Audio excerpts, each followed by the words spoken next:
Mrs. Louise Carter, a 78-year-old black woman, had faced her fair share of challenges in life, but nothing could have prepared her for the humiliation she was about to endure on what should have been a routine trip to the grocery store. With her husband bedridden at home, now dependent on her care, Mrs. Louise found herself in the unenviable position of purchasing adult diapers.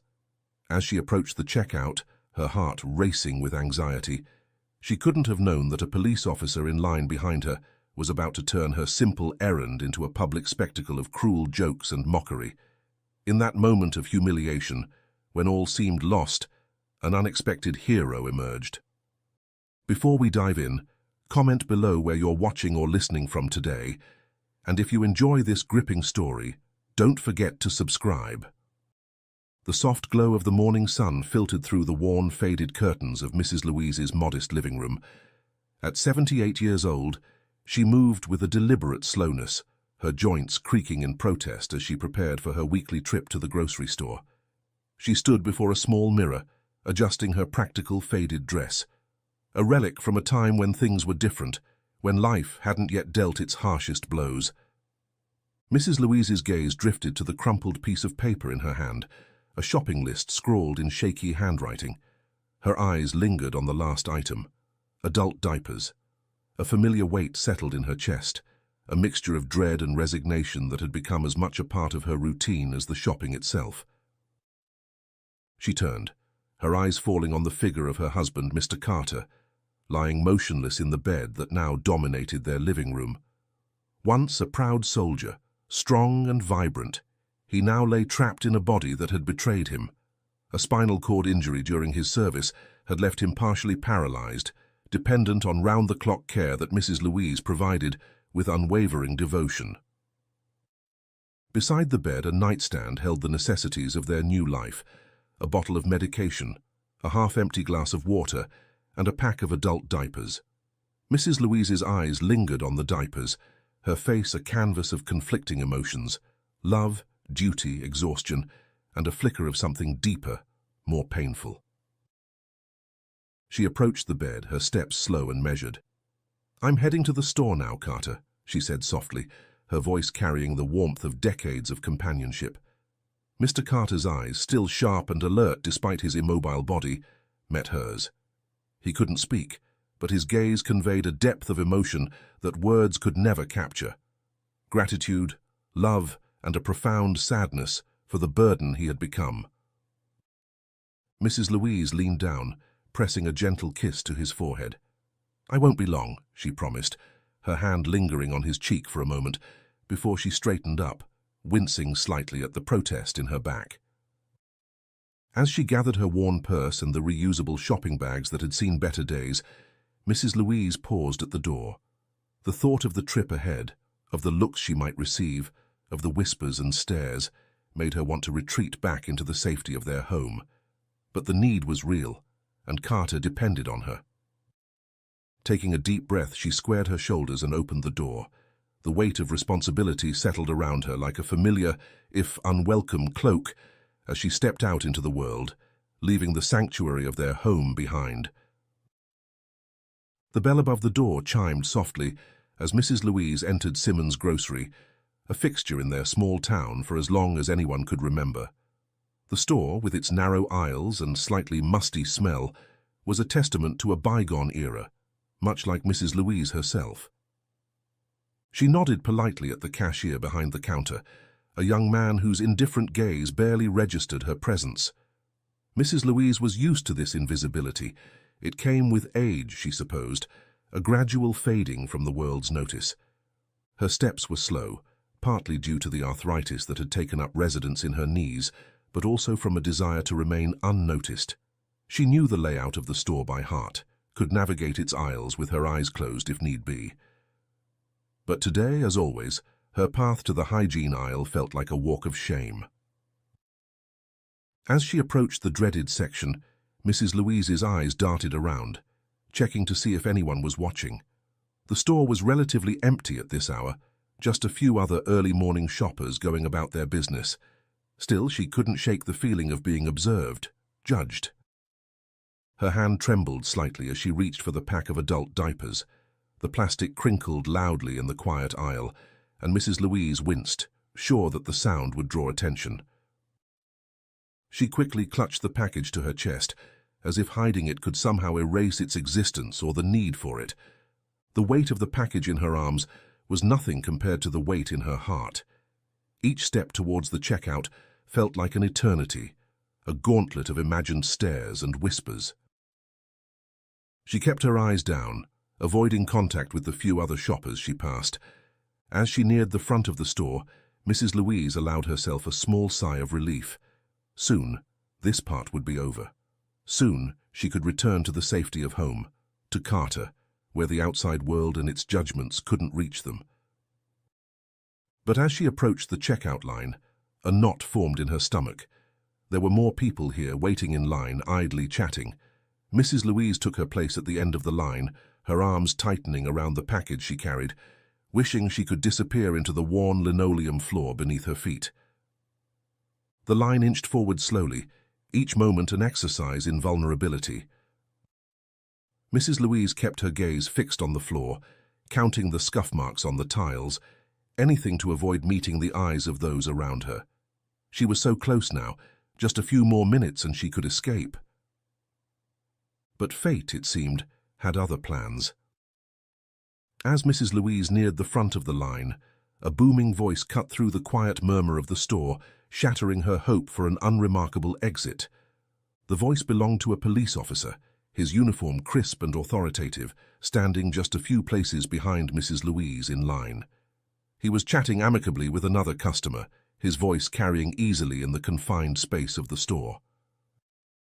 "Beautiful day, isn't it?" the officer was saying, his tone jovial. Nothing like a bit of sunshine to start the day right. Mrs. Louise tensed, her grip on the package tightening. She could feel the officer's presence behind her, an unwelcome reminder of the world beyond her small, carefully managed existence.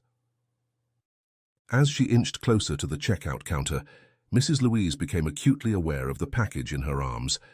She tried to angle her body, to hide it from view, but the crinkling of the plastic seemed to echo in her ears with every movement. Suddenly, the officer's voice cut through her thoughts again, this time with a different tone. "Would you look at that?" he said, his voice lowered but still clearly audible. "Buying diapers at her age. Must be for her. Poor thing can't even take care of herself." The words hit Mrs. Louise like a physical blow. She froze, her heart pounding in her chest. The shame she had been holding at bay came crashing over her in a suffocating wave. Around her, she could hear quiet snickers, could feel the weight of curious glances. The line, which had seemed interminable before, now felt like an endless walk of humiliation. Mrs. Louise's hands trembled as she placed the diapers on the counter, her face flushed with embarrassment. She couldn't bring herself to look up, couldn't bear to see the pity or disgust she was sure would be reflected in the eyes of those around her. The young cashier, a man with a name tag that read Isaac, stood silently behind the register. If he had any thoughts about the situation unfolding before him, his face didn't betray them. His expression remained neutral, his movements efficient as he began to scan Mrs. Louise's items. As the beep of the scanner punctuated the tense atmosphere, Mrs. Louise found herself wishing for the ability to disappear. Each second felt like an eternity, each breath a struggle against the tears that threatened to spill over. The tension in the store had reached a fever pitch. Mrs. Louise stood at the checkout counter, her body rigid with humiliation, as the police officer's mocking words hung in the air. The diapers sat on the conveyor belt, a stark reminder of the vulnerability that had brought her to this moment. "That's what happens when you get old," the officer continued, his voice rising just enough to ensure that more people could hear. "You start acting like a baby again." The cruel laughter that followed his words cut through Mrs. Louise like a knife. She could feel the eyes of other customers on her, some whispering behind their hands, others staring openly with a mixture of curiosity and discomfort. Mrs. Louise's hands gripped the handle of her cart so tightly that her knuckles turned white. She desperately wanted to defend herself, to explain about Carter, about the sacrifices they had both made, about the love that sustained them through each difficult day. But the words wouldn't come. Her throat tightened, choking back the explanation, the plea for understanding that she longed to voice. For a moment, she considered leaving the store without the diapers. The thought of walking away, of escaping the suffocating atmosphere of judgment and mockery, was almost overwhelming in its appeal. But the image of Carter at home, dependent on her care, flashed through her mind. She couldn't leave. She had to endure this for him. So Mrs. Louise stood there, silent and trembling, her eyes lowered to avoid meeting the gaze of anyone around her. She focused on the scuffed linoleum floor, counting the tiles, trying to steady her breathing, willing herself to become invisible. The young cashier, Isaac, continued to scan her items, his movements methodical and unhurried. If he was aware of the drama unfolding around him, his face didn't show it. But his eyes, when they briefly met Mrs. Louise's, held a flicker of something. Concern, perhaps, or a growing unease with the situation. The officer, emboldened by the lack of resistance to his comments, decided to push further. His voice carried clearly across the store as he added, with a cruel laugh, "Maybe they should have a special line for people who need diapers. Keep 'em out of the way of the rest of us." This latest barb sent a ripple of shocked murmurs through the onlookers. Some laughed nervously, others shifted uncomfortably, but no one spoke up. The silence that followed was deafening, broken only by the steady beep of the scanner as Isaac continued his work. Mrs. Louise felt as if she were standing on the edge of a precipice. The humiliation threatened to overwhelm her, to break the carefully constructed walls of dignity she had built around herself over years of caring for Carter. She could feel tears pricking at the corners of her eyes, and she blinked rapidly, determined not to cry in front of these strangers. In that moment of utter desolation, Mrs. Louise's mind wandered to Carter at home. She thought of his strength, of the dignity he maintained even in the face of his debilitating injury. She drew on that strength now, pulling it around herself like a shield. Still, she remained silent. Years of experience had taught her that speaking up often made things worse, that silence was sometimes the only defense against cruelty. So she stood there, a pillar of quiet resilience in the face of public humiliation, waiting for the moment to pass. The air in the store was thick with tension, everyone seeming to hold their breath, waiting to see what would happen next. Would anyone intervene? Would the officer's cruelty go unchallenged? As Isaac scanned the last of her items, Mrs. Louise finally raised her eyes, meeting his gaze fully for the first time. In that brief moment of connection, something passed between them. A silent acknowledgement of the injustice unfolding, perhaps, or a shared moment of human understanding. And then, just as the situation seemed about to reach its breaking point, something unexpected happened. A voice cut through the tense silence, firm and clear, changing the course of events in an instant. "That's enough." The words, spoken with quiet authority, sliced through the tension-filled air of the store. Every head turned towards the source. Isaac, the young cashier who had been silently observing the unfolding drama. The store fell into a shocked silence. Customers who had been whispering now froze, their conversations dying mid-sentence. The police officer, caught off guard by this unexpected challenge, stood with his mouth slightly agape, the mocking smile fading from his face. Isaac's eyes, which had remained downcast throughout most of the interaction, now met the officer's gaze steadily. There was no hint of the timid store clerk in his demeanor now. Instead, he radiated a quiet strength, a resolve that seemed to grow with each passing second. Turning to Mrs. Louise, Isaac's voice softened, filled with a respect that was in stark contrast to the mockery she had endured. "You don't deserve to be treated like this," he said, his words carrying clearly in the hushed store. Mrs. Louise stared at him, her eyes wide with surprise and a glimmer of something else. Gratitude, perhaps, or the stirring of long-buried hope. For a moment she forgot about the prying eyes around her, focused solely on this unexpected ally. Isaac then faced the officer directly, his voice firm but controlled. "You should be ashamed of yourself for mocking her," he said, each word deliberate and weighted with conviction.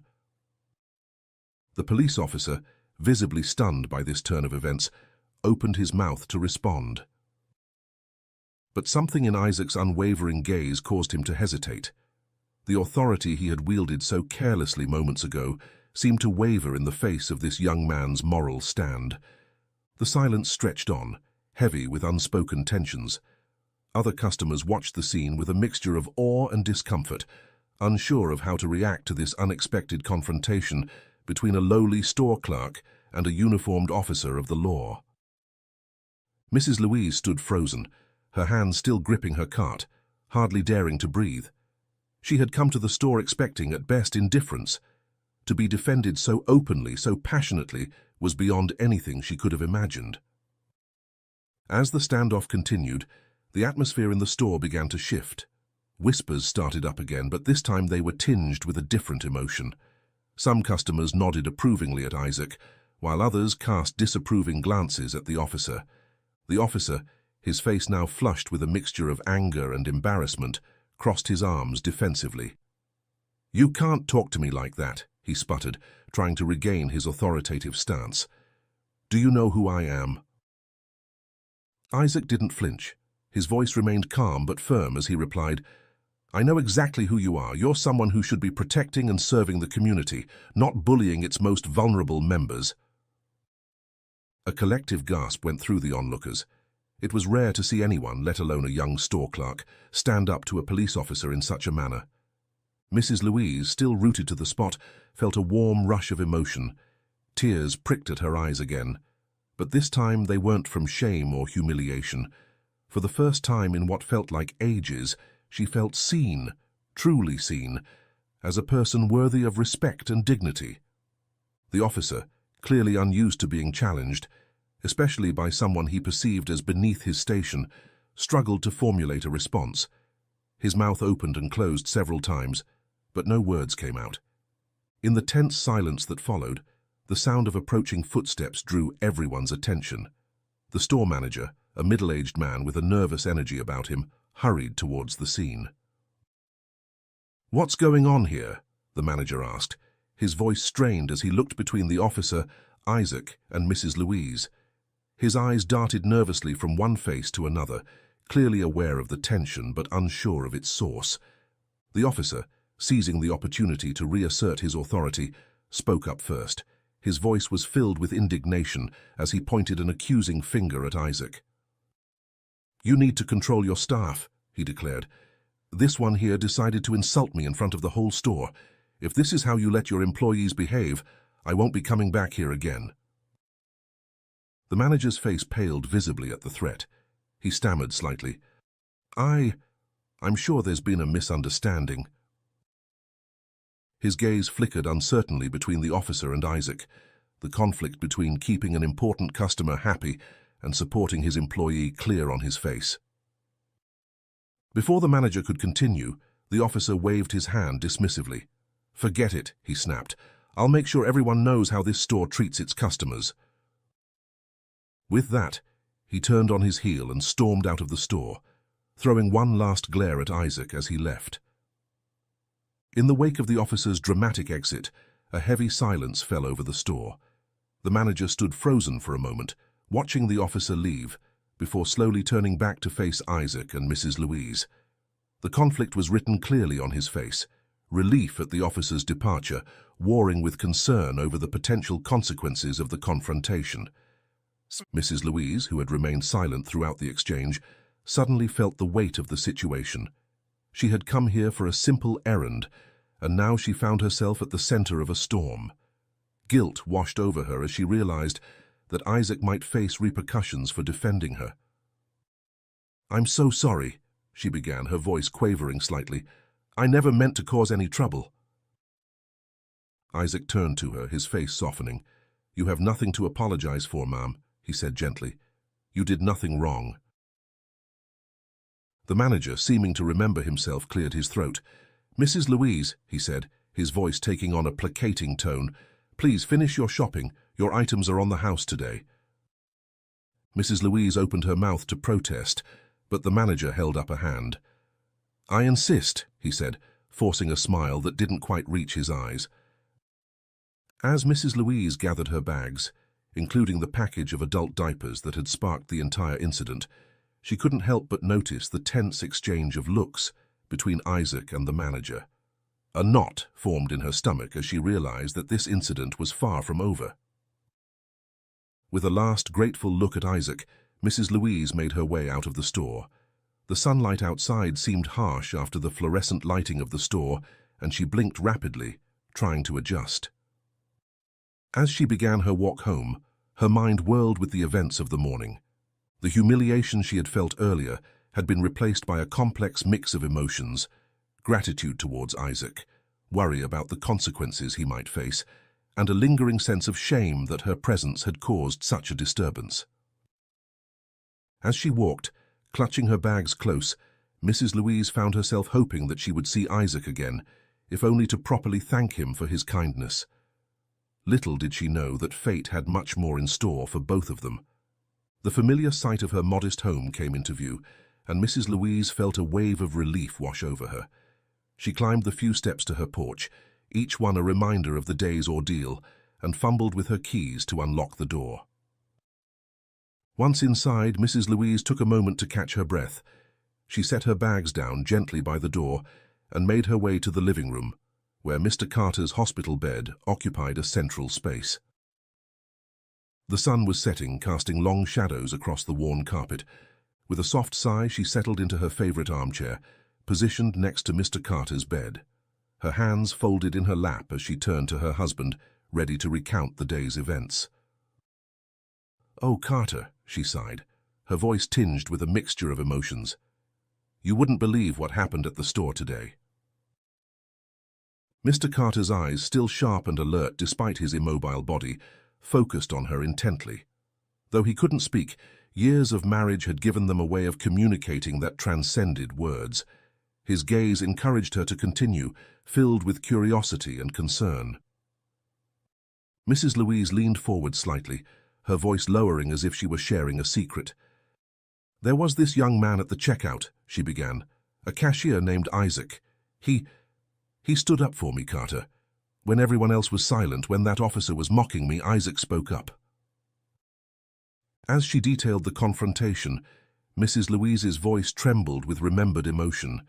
She described Isaac's quiet strength, the way he had faced down the officer without hesitation. "It was like he saw me, Carter," she said softly. "Not just an old woman buying things we need, but me. A person." Mr. Carter's eyes softened, a look of understanding passing between them. They had both faced their share of prejudice and dismissal over the years, and they knew the rare and precious value of being truly seen. As night fell and the room grew dark, Mrs. Louise found herself unable to stop thinking about Isaac. Who was he? Why had he felt compelled to step in when no one else would? The questions swirled in her mind, unanswered but persistent. "I hope he's all right," she murmured, more to herself than to Carter. "I hope he didn't get into trouble because of me." She reached out, taking Mr. Carter's hand in hers. His fingers twitched slightly in response, a small movement that meant the world to her. "We've been through so much, haven't we?" she said softly, her voice filled with a lifetime of shared experiences. As she sat there, holding her husband's hand in the quiet of their home, Mrs. Louise reflected on how much their lives had changed. She thought of Carter in his days as a soldier, strong, independent, full of life. And now here they were, dependent on each other in ways they never could have imagined. Despite everything, as she looked at her husband's face, lined with age but still so dear to her, Mrs. Louise felt a surge of love and gratitude. Yes, their life was hard. Yes, there were days when the burden seemed almost too much to bear, but they had each other, and that was no small thing. And now there was Isaac, a stranger who had shown kindness when it was least expected. As Mrs. Louise prepared for bed that night, she felt a small flame of hope flickering in her chest. Maybe, just maybe, the world wasn't as cold as it sometimes seemed. Little did she know that this encounter, brief as it was, would lead to changes she could never have anticipated. As she drifted off to sleep, her hand still entwined with Carter's, the wheels of fate were already in motion, setting the stage for what was to come. The following morning dawned bright and clear, a stark contrast to the tumultuous events of the previous day. Mrs. Louise woke early, as was her habit, and went about her morning routine with a sense of purpose. As she helped Carter with his medication and morning care, her mind kept drifting back to Isaac and his unexpected act of kindness. "I think I'll go back to the store today, Carter," she said as she tidied up the living room. "I want to thank that young man properly. Maybe bring him some of those oatmeal cookies you used to love so much." Mr. Carter's eyes crinkled at the corners, his version of a smile. Mrs. Louise patted his hand gently before heading to the kitchen to bake. An hour later, with a small container of freshly baked cookies in hand, Mrs. Louise made her way back to Simmons' grocery. The bell above the door chimed as she entered, and she found herself scanning the checkout lanes, looking for Isaac's familiar face. But Isaac wasn't there. Frowning slightly, Mrs. Louise approached another employee, a young woman arranging a display near the front of the store. "Excuse me," she said politely. "I'm looking for Isaac, the young man who was working the checkout yesterday." The employee looked up, a flicker of recognition crossing her face. "Oh, Mrs. Louise," she said, her voice tinged with surprise. I'm not sure where Isaac is. He didn't show up for his shift today." A knot of unease formed in Mrs. Louise's stomach. "He didn't show up?" she repeated, her voice barely above a whisper. The employee shook her head, looking uncomfortable. "No, ma'am, it's not like him to miss work without calling. I don't know any more than that. I'm sorry I can't be of more help." Mrs. Louise thanked the employee absently, her mind whirling with possibilities. Had Isaac gotten into trouble because of her? Had standing up to the officer cost him his job? The guilt she had felt yesterday came rushing back, intensified by worry. As she left the store, the container of cookies still clutched in her hands, Mrs. Louise felt a deep sense of unease. Isaac's absence seemed strange, especially after what had happened the day before. She couldn't shake the feeling that something was wrong. Walking home, her steps slower and heavier than usual, Mrs. Louise found herself scanning the streets, half hoping to catch a glimpse of Isaac. But the familiar faces she saw were not the ones she was looking for. When she arrived home, she sank into her chair next to Carter's bed with a heavy sigh. "He wasn't there, Carter," she said softly. "Isaac. He didn't come to work today. No one knows where he is." Mr. Carter's brow furrowed slightly, concern evident in his eyes. Mrs. Louise reached out to take his hand, drawing comfort from the familiar touch. "I can't help but worry," she continued. "What if he lost his job because of me? What if—" She trailed off, unable to voice the myriad of concerns swirling in her mind. As the day wore on, Mrs. Louise found herself unable to shake her concern for Isaac. She went about her usual tasks, caring for Carter, preparing meals, tidying the house, but her thoughts kept returning to the young man who had shown her such unexpected kindness. That night, as she lay in bed, sleep eluding her, Mrs. Louise made a decision.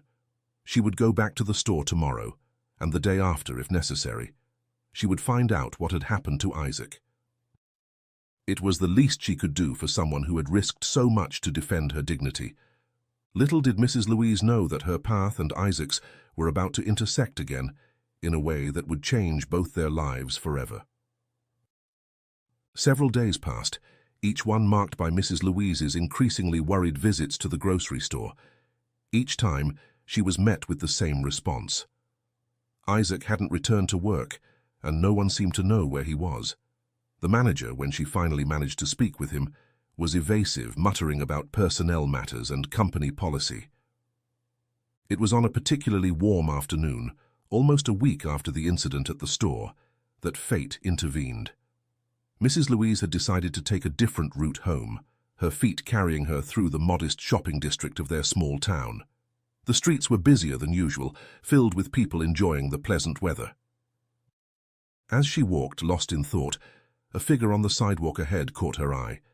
A man was sitting with his back against a building, a small cardboard sign propped up in front of him. There was something familiar about the slump of his shoulders, the tilt of his head. Mrs. Louise's steps slowed as she approached, her heart beginning to race as recognition dawned. The man was wearing a weathered jacket, his clothes rumpled and dirty, but there was no mistaking his face. "It's you," she breathed, coming to a stop in front of him. "Isaac." The young man looked up, his eyes hollow but widening in recognition. "Mrs. Louise?" he said, his voice hoarse. For a moment they simply stared at each other, the busy street fading into the background. Then, almost in unison, they both began to speak. "What are you doing here?" Mrs. Louise asked, her voice filled with concern. At the same time, Isaac said, "I'm so sorry, I didn't want you to see me like this." There was a beat of silence, and then Mrs. Louise lowered herself carefully to sit on the curb next to Isaac, her joints protesting the movement, but her determination overriding her discomfort. "What happened?" she asked gently, her eyes taking in Isaac's disheveled appearance, the dark circles under his eyes. Isaac sighed, running a hand through his unkempt hair. "I got fired," he said simply. "After what happened. The manager said there were complaints from some of the customers about what I said. He said it was bad for business." Mrs. Louise felt as if she'd been struck. "Fired? For standing up for me?" The guilt that had been simmering inside her for days bubbled to the surface. "Oh, Isaac, I'm so sorry. This is all my fault." Isaac shook his head firmly. "No, Mrs. Louise, it's not your fault at all. I'd do it again in a heartbeat. What that officer did, it wasn't right. Someone had to say something." Mrs. Louise felt tears prickling at the corners of her eyes. "But your job, your life." Isaac's laugh was hollow. "Truth is, Mrs. Louise, losing that job was just the final straw. I've been struggling for a while now." As they sat there on the sidewalk, oblivious to the curious glances of passers-by, Isaac began to share his story. Mrs. Louise listened, her heart breaking for this young man who had shown her such kindness. Isaac's story unfolded slowly, each word seeming to cost him effort, as if he were unaccustomed to sharing his burdens. Mrs. Louise listened intently, her weathered hand resting lightly on his arm in a gesture of support. "I was a soldier once," Isaac began, his eyes focused on some distant point. "Served overseas. I thought I was doing something good, you know, protecting people, serving my country." Mrs. Louise nodded, thinking of her own Carter and the pride he had taken in his service. "It's a noble calling," she said softly. Isaac's smile was bitter. "Maybe, but it comes at a cost." He paused, taking a deep breath before continuing. "While I was deployed, my wife, she cheated on me. Said she couldn't handle the distance, the uncertainty. When I came back, I found divorce papers waiting for me." Mrs. Louise's grip on Isaac's arm tightened slightly, a silent show of support. She could see the pain etched in the lines of his face, hear it in the tremor of his voice. "I thought I could handle it, you know," Isaac continued. "Thought I was stronger than that. But the betrayal, it broke something in me. I started drinking, just to numb the pain at first, but soon—" He trailed off, his gaze dropping to his hands. "I couldn't hold down a job, lost my apartment. The part-time gig at the grocery store was all I had left. It wasn't much, but it was enough to cover food and—" He hesitated, shame coloring his words. "And my habit. I was staying at a cheap motel, but now—" Mrs. Louise felt her heart constrict. This young man, who had shown such strength in standing up for her, had been carrying such a heavy burden. "Oh, Isaac," she murmured, her voice thick with emotion. Isaac looked up at her, his eyes shining with unshed tears. "When I saw that officer humiliating you, something just snapped. I couldn't stand by and watch it happen. Not again. Not to someone who didn't deserve it." The weight of Isaac's words hung in the air between them. Mrs. Louise felt a surge of emotions, gratitude for his kindness, sorrow for his struggles, and a growing sense of determination. "Isaac," she said softly, her voice filled with warmth, "what you did for me, it meant more than you could know. You gave me back my dignity when others were trying to take it away." Isaac smiled weakly, but there was a flicker of pride in his eyes. "I'm glad I could help, Mrs. Louise, even if it cost me everything else." Mrs. Louise straightened her back, decision crystallizing in her mind. Not everything, Isaac. Not if I have anything to say about it. She stood up, her joints creaking in protest, and held out her hand to Isaac. Come with me. I insist you join me for a meal. Isaac hesitated, embarrassment clouding his features. Mrs. Louise, I appreciate the offer, but I don't want to be a burden. Nonsense, Mrs. Louise said firmly, her tone brooking no argument. You stood up for me when I needed it most. Now it's my turn to stand up for you. After a moment's pause, Isaac took her outstretched hand, allowing her to help him to his feet. Together they made their way to a small cafe nearby, drawing curious glances from passers-by. The cafe was a cozy establishment, tucked away on a quiet corner. As they settled into a booth near the back, Mrs. Louise couldn't help but notice Isaac's discomfort. His eyes darted around nervously, and he seemed to shrink into himself as if trying to become invisible. Order whatever you like, dear, Mrs. Louise said gently, pushing the menu towards him. Don't you worry about a thing. Isaac's hands trembled slightly as he picked up the menu. Mrs. Louise, I don't know what to say. You don't have to do this. Mrs. Louise reached across the table, patting his hand reassuringly. I want to, Isaac. Now tell me more about yourself. Where did you serve? As they waited for their food, Isaac slowly began to open up. He told her about his time in the army, the friends he'd made, the hardships he'd endured. Mrs. Louise listened attentively, her heart aching for the young man who had seen so much pain in his short life. You know, she said softly as their meals arrived, my Carter was a soldier too. He served in Vietnam. Isaac looked up, interest flickering in his eyes. Really? What branch? Army, just like you, Mrs. Louise replied, a fond smile playing on her lips. He was so proud to serve his country, but... Her voice faltered slightly. He paid a heavy price for it. Sensing her emotion, Isaac leaned forward slightly. What happened, if you don't mind me asking?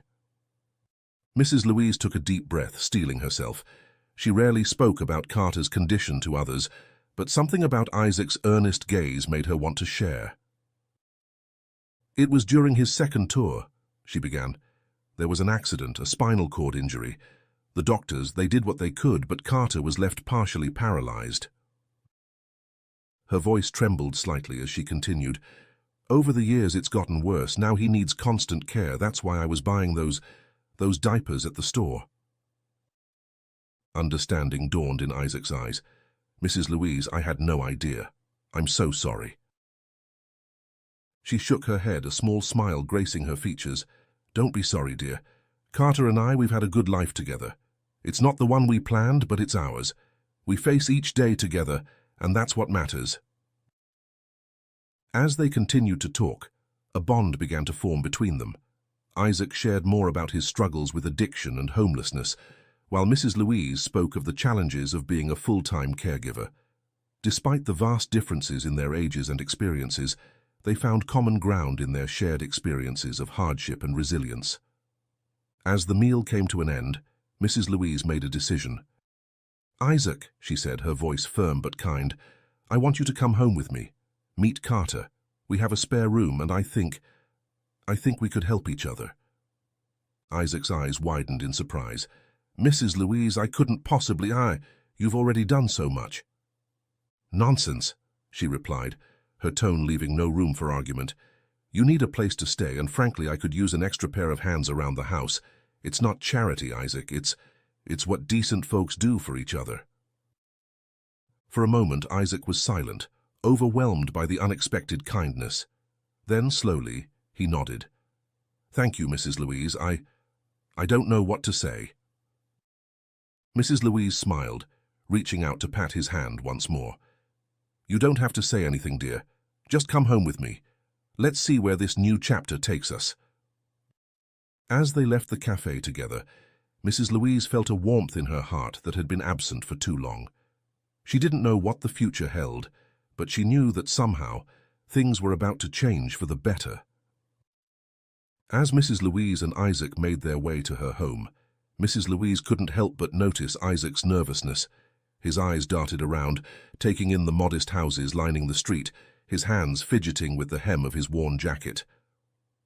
"Now, don't you worry," she said softly, patting his arm. "Carter's a good man. He'll be glad to meet you." As they stepped inside, the familiar smell of home enveloped them, a mixture of lavender air freshener and the lingering aroma of Mrs. Louise's cooking. Isaac's eyes darted around, taking in the worn but well-maintained furniture, the family photos on the walls, and finally, the hospital bed in the corner of the living room where Mr. Carter lay. "Carter, dear," Mrs. Louise called out as they entered, "we have a visitor. This is Isaac, the young man I told you about." Mr. Carter's eyes, still sharp and alert despite his immobile body, focused on Isaac. For a moment, the two men simply looked at each other, a silent understanding passing between them. Then, to Mrs. Louise's surprise and delight, Isaac stepped forward, his posture straightening as if by instinct. "It's an honor to meet you, sir," he said, his voice carrying a respect that seemed to come from somewhere deep within him. Mr. Carter's eyes crinkled at the corners, his version of a smile. Mrs. Louise felt tears prick at her eyes as she watched the two men begin to connect, Isaac pulling up a chair next to the bed, as Mr. Carter's eyes encouraged him to sit. As Isaac began to talk with Mr. Carter, sharing stories of his own time in the service, Mrs. Louise quietly slipped into the kitchen to prepare some tea. She couldn't quite explain it, but she felt as if something important was happening in her living room, something that might just change all their lives for the better. Little did she know just how right she was. In the days that followed, a remarkable transformation began to take place in the Carter household. Isaac, initially hesitant and unsure, quickly became an integral part of their daily routine. Mrs. Louise watched with joy as Isaac threw himself into helping around the house. He tackled repairs that had long been neglected, his hands growing steady with purpose. But it was Isaac's interactions with Mr. Carter that truly warmed Mrs. Louise's heart. The two men formed a bond that transcended words, with Isaac spending hours by Mr. Carter's bedside, reading or recounting stories from his time in the service. As weeks turned into months, Isaac's determination grew stronger. One evening, Mrs. Louise overheard him talking softly to Mr. Carter about getting help for his drinking problem. The support and understanding in Mr. Carter's eyes seemed to give Isaac the strength he needed to take that first step. Isaac began attending support group meetings and started therapy, working through his trauma and pain. With newfound determination, he also started job hunting, eventually securing a position as a maintenance technician at a local community center. He often shared his progress with Mr. Carter, whose eyes conveyed the fatherly pride and encouragement that his voice could not express. The change in Isaac was remarkable. The hollow-eyed young man who had sat on the street corner became a distant memory, replaced by a man who stood tall and approached each day with purpose. Mrs. Louise, too, found herself changed by Isaac's presence. The burden of caring for Mr. Carter now felt lighter, with Isaac always there to lend a hand. As for Mr. Carter, the sparkle returned to his eyes. Though his body remained unmoving, his spirit seemed to soar as he watched Isaac's progress. As time passed, Isaac became more than just a helper or a guest. He became the son that Mr. and Mrs. Carter had always wanted but were never able to have. The injury Mr. Carter sustained in the war had left them unable to conceive, a silent sorrow they had carried for years. Now, in this unexpected twist of fate, they found themselves with a grown son who brought new life and energy into their home. In their modest house, three souls found healing in each other. Mrs. Louise, once burdened by solitude and endless responsibilities, now found joy in nurturing a young man back to health and purpose. Mr. Carter, though physically constrained, discovered a new voice through Isaac, who translated his silent wisdom into action. And Isaac, once lost and alone, found not just a home but a purpose, his life transformed by the unconditional love and quiet strength of the elderly couple.